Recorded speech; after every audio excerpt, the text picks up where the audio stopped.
December 28వ తారీఖున గురువు మిథున రాశిలోకి కర్కాటక రాశిలో నుండి మిథున రాశిలోకి సంచారం కొనసాగించాడు. ఇది 28వ తారీఖున. గురువు ఈ యొక్క సంచారం కొనసాగించడం ద్వారా నిన్నటి నుండి ఒక 5 రాశులకు గురుబలం పెరిగింది. నిజంగా వీరు చాలా చాలా అదృష్టవంతుడు. ఇందులో మీ రాశి ఉండాలని కూడా ఆ పరమేశ్వరుని కోరుకోండి.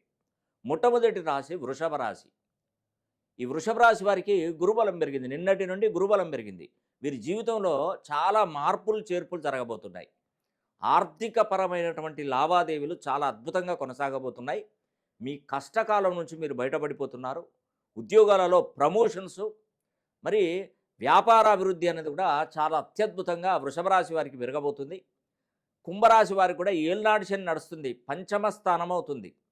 ఆ పంచమ స్థానంలో గురుడు ఉన్నాడు.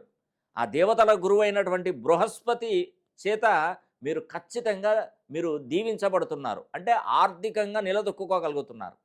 రుణ బాధల నుంచి మీరు మటుమాయం అయిపోతున్నారు. మీ కష్టాలన్నీ ఆ పరమేశ్వరుడు గట్టెక్కించబోతున్నాడు. మళ్ళీ తెల్లవారితే ఇవాళ 29, రేపు 30 వైకుంఠ ఏకాదశి. సాక్షాత్తు ఆ లక్ష్మీదేవి అమ్మవారే ఆ యొక్క మహావిష్ణువుతో మీకు సకల ఐశ్వర్యాలను గుప్పించబోతున్నారు. అంటే గురుబలం ఉంటే అంత శక్తి ఉంటుంది. అలాంటి గురుబలాన్ని మీరు సొంతం చేసుకున్నారు. ఎవరండి?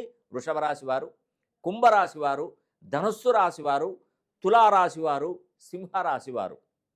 ఈ ఈ 5 రాశులు జన్మించినటువంటి వారు సాక్షాత్తు ఆ పరమేశ్వరుని సాక్షిగా ఆ మహావిష్ణువు లక్ష్మీదేవి సమేతంగా మీకు వరాలు గుప్పించబోతున్నారు.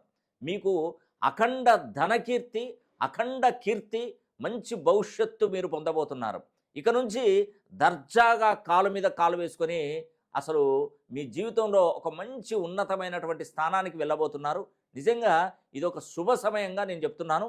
కాబట్టి ఈ వైకుంఠ ఏకాదశి నుండి మీ జీవితంలో చాలా వరకు గొప్ప గొప్ప మార్పులు జరగబోతున్నాయి. మీరు అదృష్టవంతులు కాబోతున్నారు.